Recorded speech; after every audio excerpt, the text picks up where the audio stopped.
Welcome back, everybody, to the latest installment of MC Loving Movies. I'm your host with the most, MC. Let's talk some movies, shall we?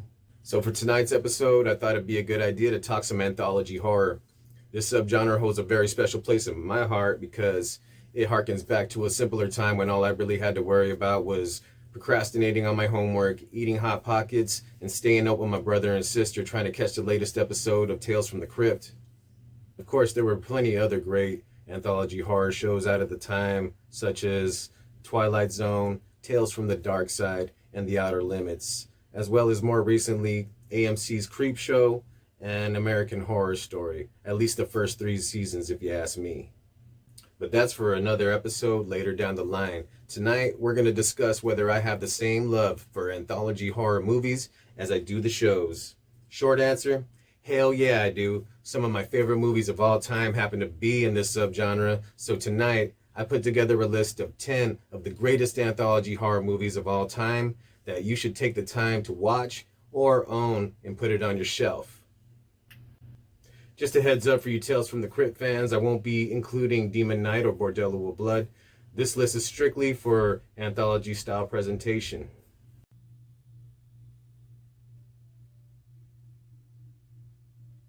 Number 10, The Mortuary Collection.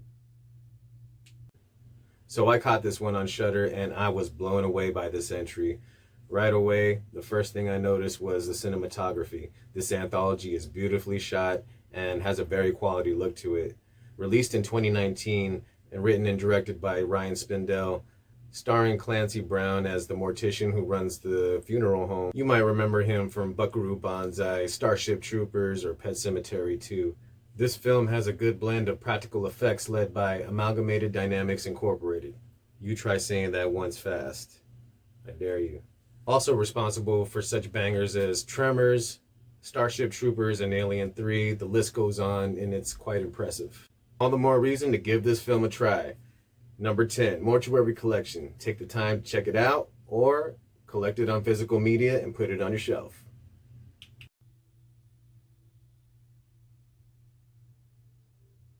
Number 9, Cat's Eye. This one is an underrated Stephen King cult classic, if you ask me. I was very late to the party on this one. I've barely seen it in its entirety for the first time, probably about 5 years ago, and I haven't looked back.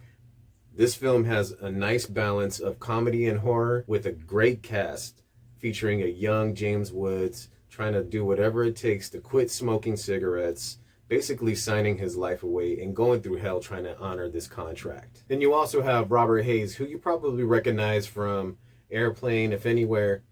He is featured in probably the craziest story of the movie, if you ask me. I don't want to give away too much, but I guarantee by the end of it, your palms are going to be sweating profusely. Especially if you're afraid of heights. Trust me. You also have Drew Barrymore coming off of her success of E.T. and Firestarter the year before in 1984. In this one, basically a troll or goblin is living in her wall and tries to steal her breath while she sleeps. I'll just leave it at that, but it's a good one, trust me. With that being said, if you haven't seen this one, you're really missing out like I did for most of my life. Don't make the same mistake I did. Go check out Cat's Eye, number 9.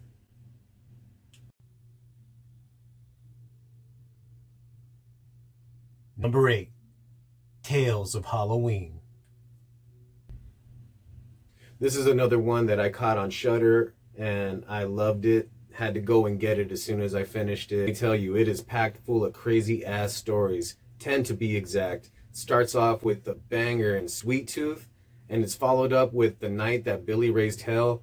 And if you're not hooked by the end of the first story, you gotta be dead inside. It's not to be taken seriously. It's got some pretty silly stories in there as well. And honestly, that's part of its charm. Highly enjoyable any time of the year. It doesn't have to be Halloween to throw this one on and enjoy the frenetic pace and craziness that this movie has to offer. Number 8, Tales of Halloween.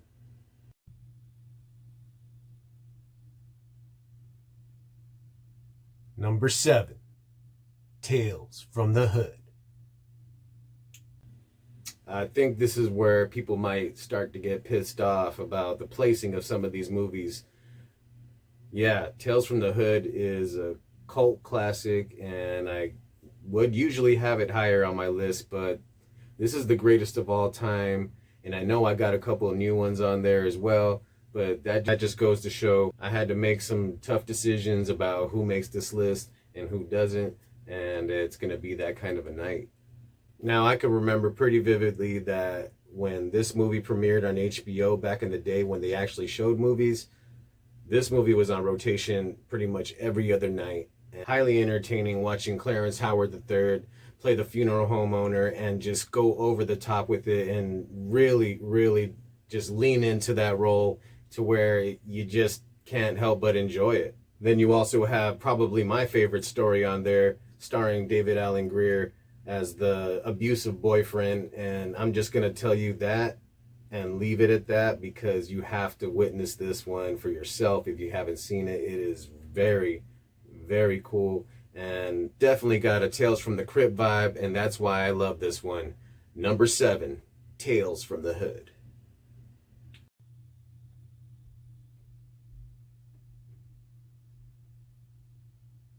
Number 6, Trick or Treat. And here we have another entry that happens to be a Halloween movie that's great to watch any time of the year, Trick or Treat. This film has garnered a massive cult following since it dropped in 2007, nicely executed, and probably one of the best horror anthologies that have come out in the 2000s. Also giving us one of the most iconic horror movie characters in the last decade. How many Sam costumes have you seen running around on Halloween? The rewatchability of this film is off the charts. You even have a new twist on an old classic up in there. I'm not going to give it away, but it's definitely worth your time if you haven't seen it, even if it's not Halloween. Number 6, Trick or Treat.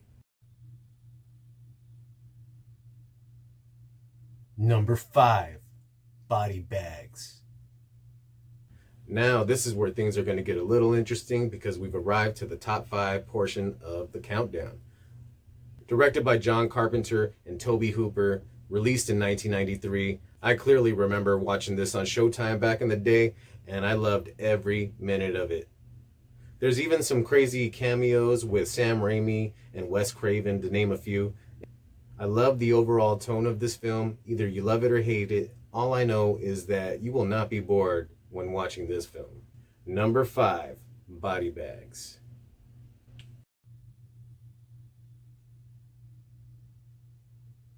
Number 4, Creepshow 2. Another childhood classic that was in heavy rotation. I can remember every story very vividly. You got the wooden Indian, the raft, and the "Can I get a ride, lady" story. The hitchhiker. Very underrated entry, and I'm pretty sure some might argue that this might be too high of a slot for this film, but I am a little biased. This one does tug on the nostalgia string for me just a tad, so it comes in at number 4, Creepshow 2.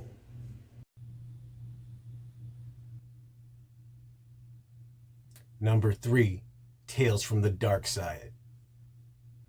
It's kind of crazy to think that this was originally supposed to be the 3rd installment to the Creepshow franchise. Unfortunately, things happened behind the scenes that prevented that from happening. The story with the black cat that is just haunting this old man is actually supposed to be in Creepshow 2, but ended up in Tales from the Dark Side, which led to the creation of Tales from the Dark Side, the series, and later what was supposed to be Creepshow 3. Regardless of what happened, I'm happy with the end result. This one has been a favorite of mine for a very long time. The story with the gargoyles, it got under my skin as a kid, and it's still pretty eerie. You got to check this one out. Tales from the Dark Side, coming in at number 3.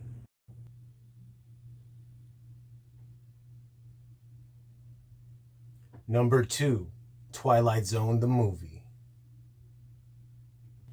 Before you say it, this one is not ranked too high. It holds up. It's got a tragic backstory with one of the directors, John Landis, on the set.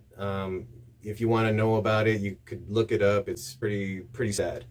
This film is perfectly executed, from the lighting, the cinematography, storytelling, character development. It's all done at a high level, and I highly recommend this film for anyone who is a fan of Twilight Zone in any shape or form. John Lithgow delivers an amazing performance, pulling you into the story and making you really feel that tension. Turn off all the lights for this one and enjoy number 2, Twilight Zone.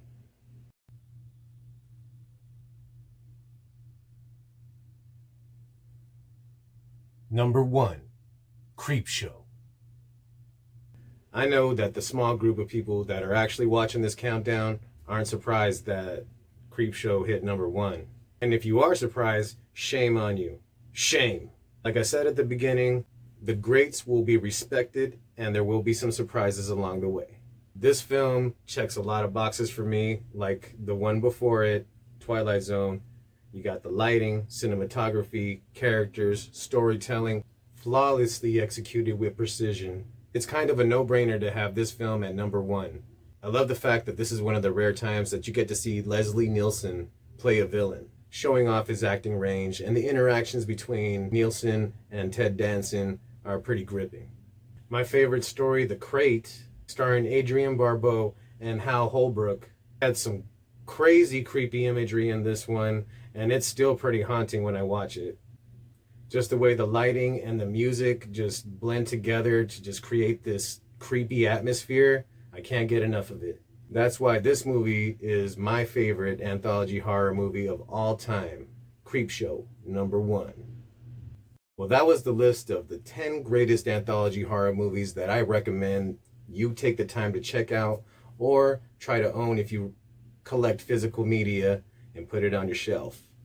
Which movies didn't make the list that you think should have made it, and which ones were ranked a little too high? I'd really like to know. Leave it down in the comments section. I'm your host, MC. I'll catch you on the next episode. I'm out.